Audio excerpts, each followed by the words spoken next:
Hello guys, in this video I'm going to show you how to add photos to Google Drive link from iPhone.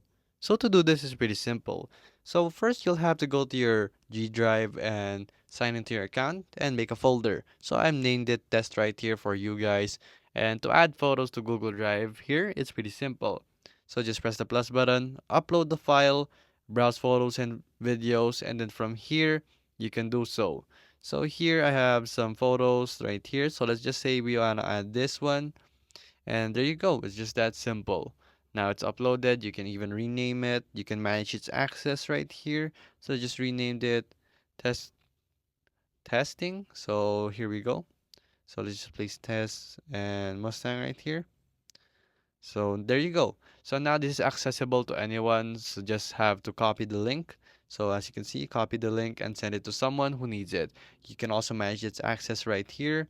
By managing its access, you can add people who can access this.